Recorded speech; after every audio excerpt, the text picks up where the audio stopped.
Hi, everybody. Thanks for coming out. Thanks to Tree for inviting me. It's great to be here. This is my debut as a Tree featured reader. I've read at Tree in the past as part of the open mic, and I'm excited to be part of the main event. I'd like to start with a poem by Robin Sarah that I admire, just to start the evening off. It's called For Light. Things are that are. So to learn is to learn not to play the philosopher, not to say what is not to be, is not meant to be, is for the best. Let it be enough that doors close. Lately I have been thinking that there must be two ways to leave this world. One, by a continual opening up, the other by a continual closing. Most of us take the latter route, shutting off our accesses as we are burned by them, the doors of curiosity, of chance, of imagining, sealed off one by one, till little by little the being closes in on itself, shuts itself into the dark. When no more light can get in, when there is no more looking, that is the end. Rare are the ones who go the other way, who keep the doors open, who are always punching out new holes, new openings, till they are all window. And invaded totally by light, they meld with it. They become light themselves. Of course, I know it is not so simple, but I know that as I get older, my life becomes more and more a struggle against the impulse to shut doors, a struggle to keep alive the counter impulse, to burst out, to find new openings, new windows, windows that are for looking and for light. Isn't that delightful?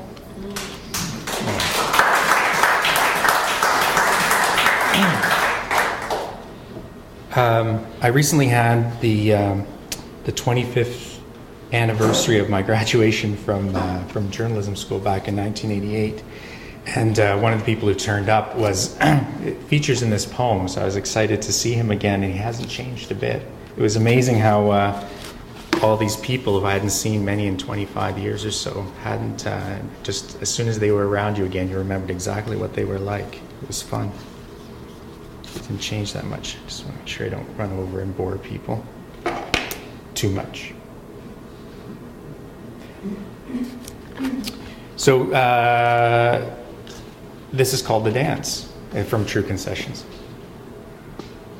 The watcher spots an odd tall bird back away from the dance floor, spun into a side hall stained by colored light. The walls thumped with music that moves no one.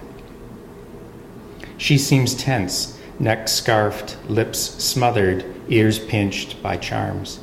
A pillbox hat tries to cover her head. Her tits are strapped in and wrapped like little black mummies.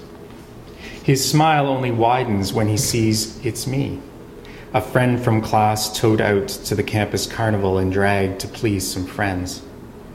They'd cinched a skirt about my waist, appraised me with cold, trim stares, aim gazes that make mirrors freckle and spot. Soon my face was recast.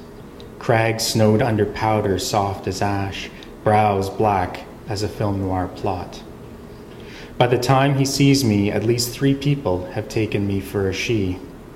I fled the surging, crowded room, color flushed from every feature that wasn't painted red. He was always ready to fuck or fight, always wore an old crew neck discolored by his beery, unfiltered life, the muddy tone you get from washing all your clothes in one load. He once, as a warm-up to sex, played chess with a woman, and then, a week later, reprised the same game with another, her sister no less. He gratified a woman's sympathy, pleased them, I'm sure, with his indifference to physique. He knew that when rubbed right, even cheap upholstery gives out a leathery shriek. Now he feigns shock, lets his roused eyes creep back to mine. Then he's holding me, dancing me around, as if swerving from perils. He switches to a polka, just for laughs, then dips me to the clink of plastic pearls. When he pulls me up, a strap comes apart. Hidden fibers snag, my falsies fall free. His hand settles on some unvarnished part, and I waltz into what he makes of me. This one's called Side by Side. I'm going to read a few things from True Concessions, and then I have some more recent work that I can read to you.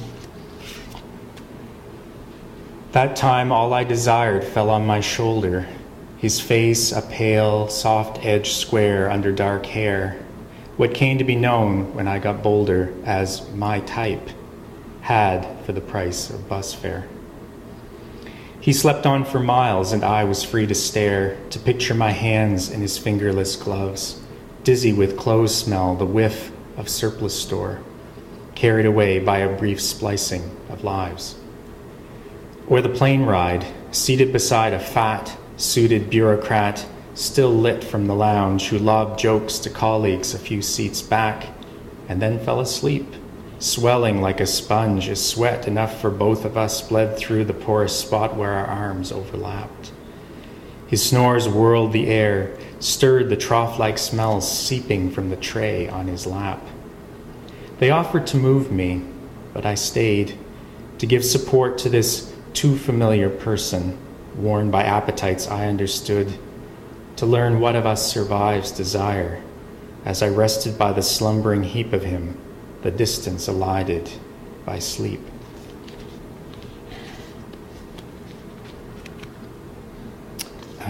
This is a short one called Fast Forward.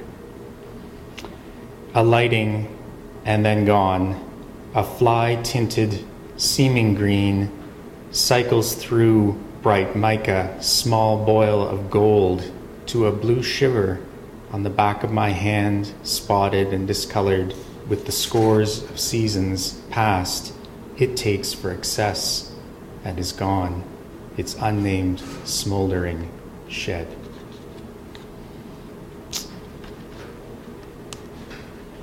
It was interesting putting together the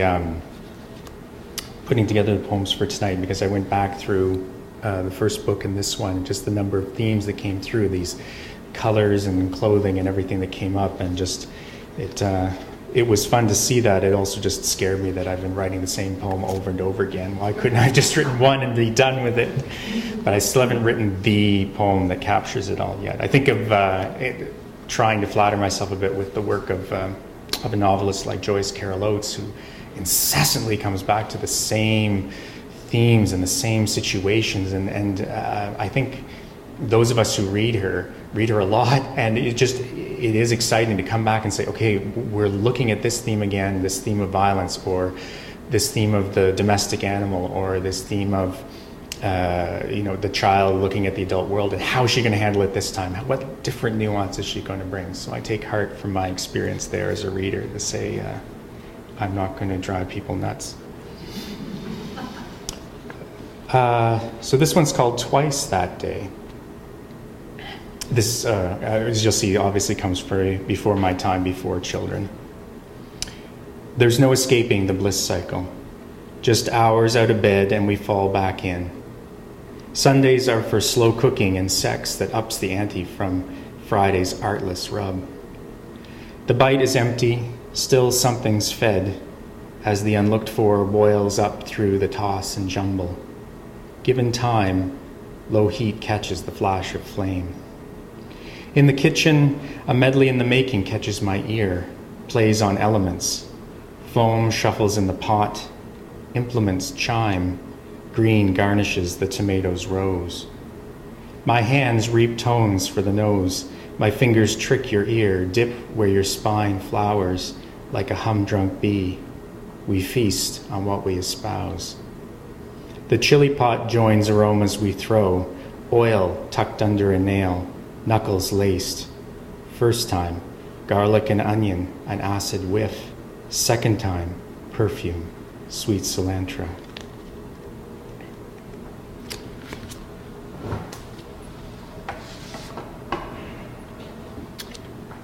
So I have some new things. Some have made their way into magazines and things, and some hasn't.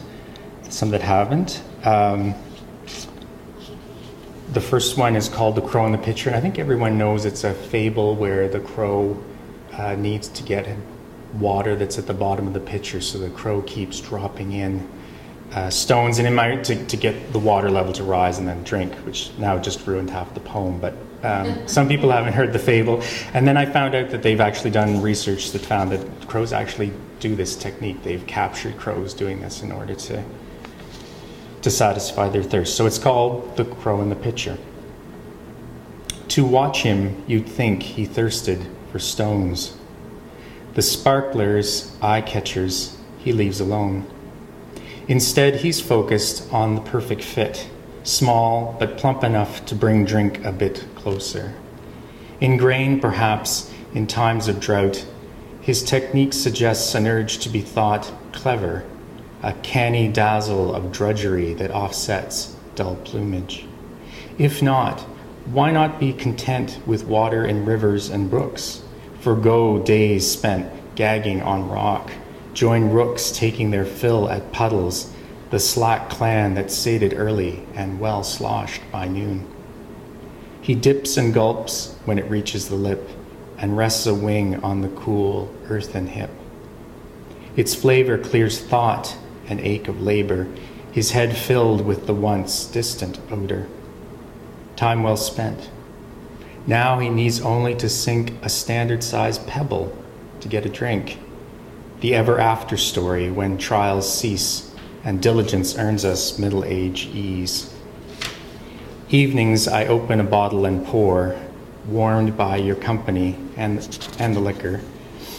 Plunk in a day's worth of sticking to it, pursuing pleasure through its opposite. The sin of wages has wet the palate for flavors we've coaxed, left to percolate. Mouth to the jug we drink when alone. Every sip is thrilling and tastes of stone. That one was you might have noticed it was wrote in couplets. I'd been reading Pope and then suddenly nothing sounded good unless it was a couplet. But they're fiendishly difficult to write, so luckily that passed. This one's called Consummation. Ready to leave, you bend to kiss me in the near dark, lips sore from pleasure, the passion we revisit from time to time, like an old fad, and miss by half, leaving my mouth equivocal, one part humid, over-refreshed, the rest a dry tingle. Half done or undone, it's not enough to make me quit the pillow's soft socket, follow you into the cold room, or call you back. What's left is blind attempt, an emblem that melts in a smile, is gone with a single word.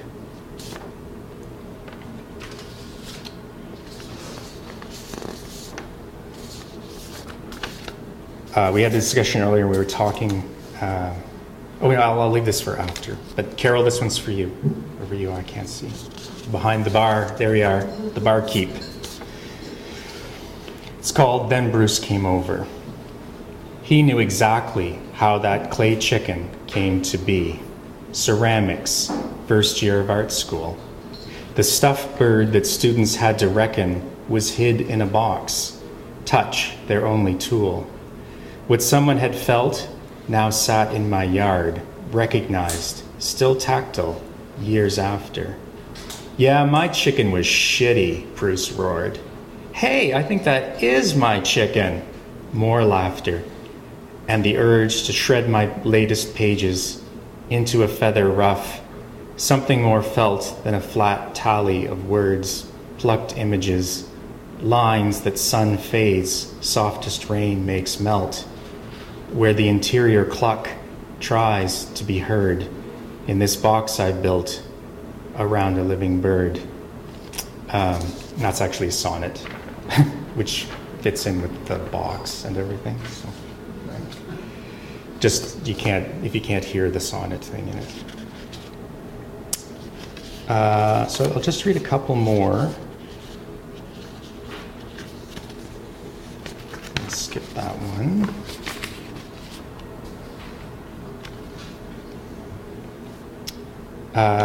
And this one is called The Devils. Any sky can unleash pterodactyls. or so it seemed when I was a child. They'd plunge and snatch up a sidekick or gal, vile envoys of the primordial wild.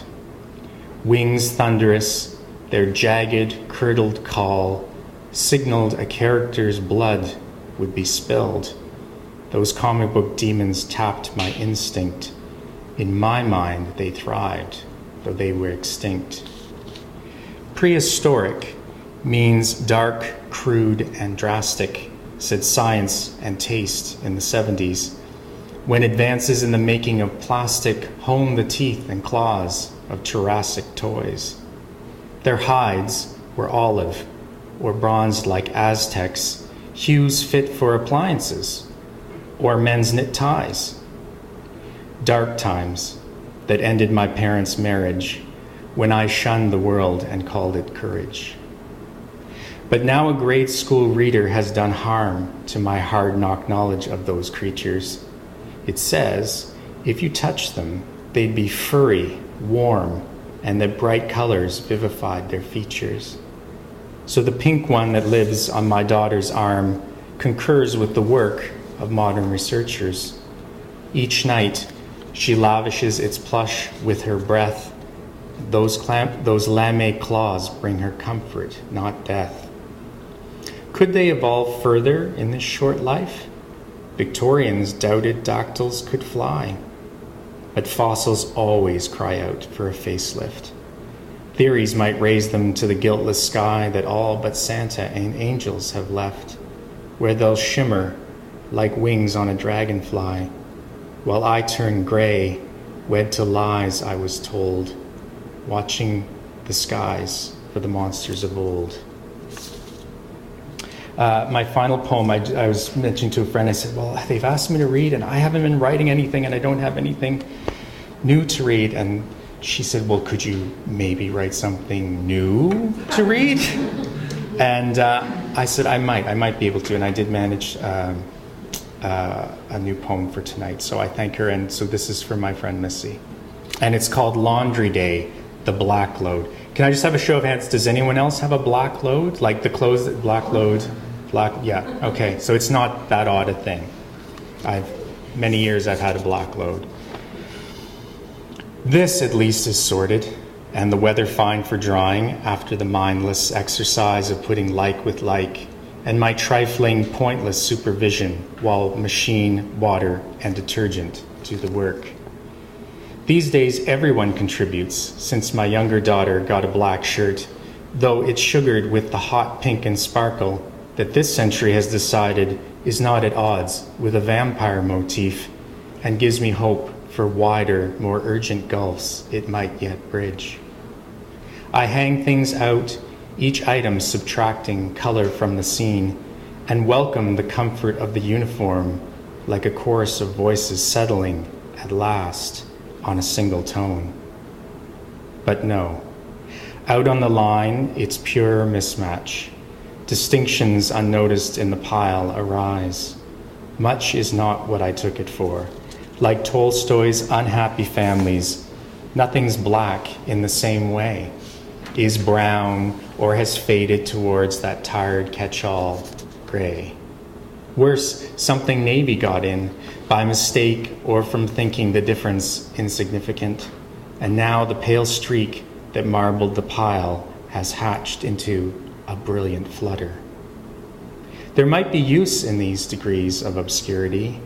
Exam room posters showing a spectrum of ache, a guide to specimens filed in the mind of the onyx collector. On the map for Cole's journey from peat to jet, the scale for effects of time and heat. Or the palette for a portrait by Franz Hals, offering a profusion of blacks, 27 by Van Gogh's count, that crowd out all but the handful of other colors he used to expertly flesh out humanity. Watch closely and see how even the blackest item declines, lightening perceptibly as it dries, midnight that yields to an increment of dawn or dusk. It's underway.